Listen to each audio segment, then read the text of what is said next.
Hey everyone, up and down garage doors here.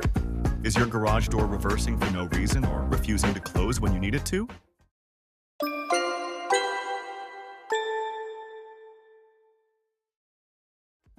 Your safety sensors are likely dirty or blocked by debris. Today, we're covering how to clean garage door sensors to restore the beam and get your door moving safely again. Never use harsh chemicals, glass cleaners, or rough scrub pads on the sensor lenses. These can scratch the delicate glass and permanently ruin the sensor. Additionally, do not disable or bypass your sensors to force the door closed.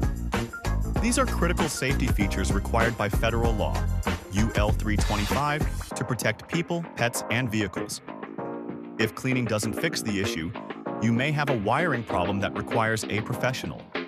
Step-by-step pro overview. Step 1. Locate sensors.